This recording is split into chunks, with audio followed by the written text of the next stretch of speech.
His Excellency Dr. James Wani Iga, Vice President of the Republic of South Sudan, Right Honorable Speaker of the National Legislature, Honorable Presidential Advisors,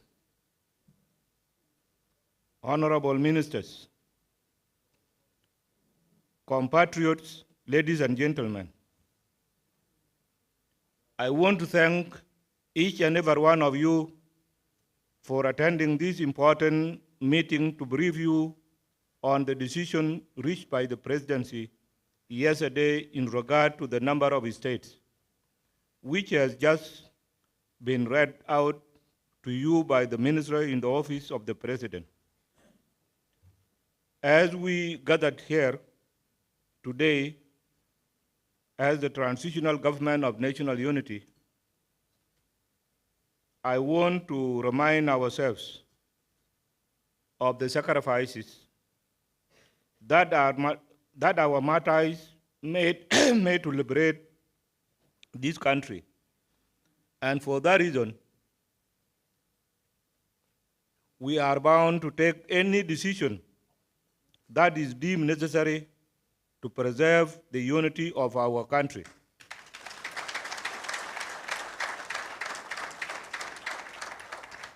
By doing so, it signifies that their precious blood was not just shed in vain.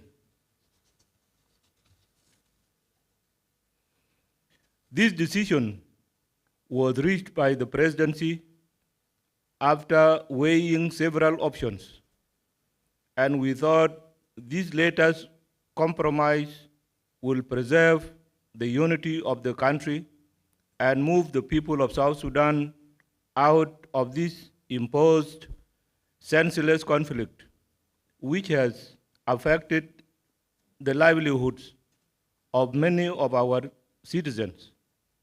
For the last 6 years, we must put a stop to this suffering because our people deserve the best. For close to 2 years now since the signing of the revitalized agreement, the opposition forces have been holding our country to ransom because of the issue of states, although this was not the reason why they took up arms against the government in 2013. For such unnecessary demand, we have not been able to form the government as stipulated in the agreement. 2 deadlines have already been missed, and another one on February 22nd is looming. Yet our people continue to suffer due to intransigence of the opposition. I am aware that there are some people who may think that we have relented to the pressure of the opposition. But this is not true, because we realized the goal of the opposition is to ensure the country remains unstable in order to continue putting the blame on the government. Comrades, ladies and gentlemen, the compromise we have made today is one of the painful decisions I have ever made, but it is necessary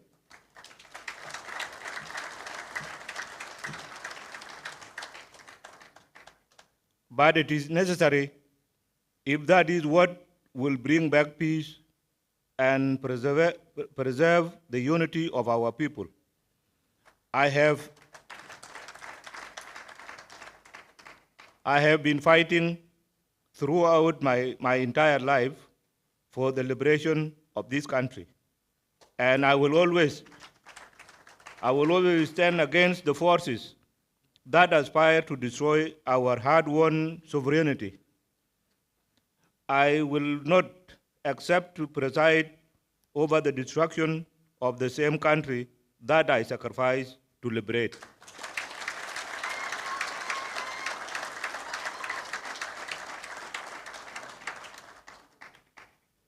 The insistent demand to return the country to 10 states is a strategy of the people who do not wish us good, but more suffering and destruction.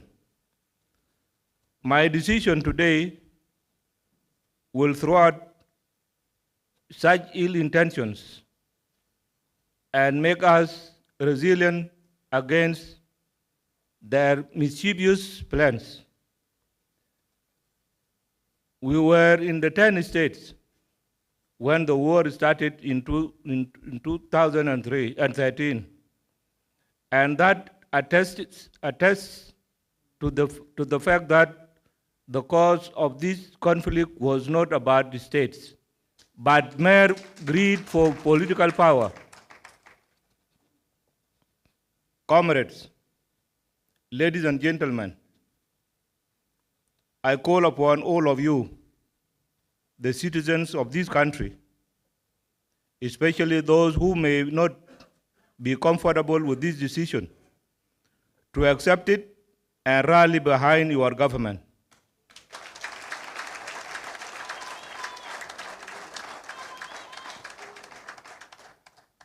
To implement the revitalized agreement, we should refocus our energies to the unity of the country so that the peace agreement that we are going to implement reunites our people once again and gives us the opportunity to collectively embark on the nation building. As liberators of this country, we should always take decisions that are in the best interest of our people and the country, to the best interest of our people and the country. And this is what I have done today. And as you have read in our resolution, the issue of the number of states will be addressed by a revitalized transitional government of national unity during the implementation period. We will make sure that the people of South Sudan are accorded an opportunity to exercise their rights in determining the number of states that they need in the country. Yani, ya jama kalam betal walaya da haja basit jiddan. Nahnu gidamna an annual constitution. In that constitutional process, we can determine the number of states. And also, after the election, should that come after the elections, these conditions of confining us to conflict will not be there any longer. And we will go back to whatever number of states that we want. Let the people not let their hearts be broken, because 10 states will not cover all the South Sudan. Let us move forward. At this juncture, I would like to commend the security sector for upholding their constitutional mandate of protecting the territorial integrity of the country and maintaining law and order. I further urge them to continue observing the permanent ceasefire as we exert efforts to ensure timely information of the revitalized transitional government of national unity. I implore the international community, particularly the UN, IGAD, AU, EU, and the Troika, to recognize the major compromise that we have just made today. I appeal to them to support the implementation of the agreement, both morally and materially. For without their support, their contributions, we may not be able to meet the daunting task of reviving our economy and set the country on the path of development. Comrades, ladies and gentlemen, the world is watching us, and I once again want to redraw your attention to symbolic prayers conducted by the three world's Christian leaders during our retreat to Rome in April last year, particularly the action of the Holy Father, Pope Francis, kissing our feet. As I reiterate on a number of occasions, this is a blessing to us if we are sincere in our efforts to reunite our people and salvage them from current suffering. Or it may be a case if we continue to pursue strategies that endanger the lives of our people.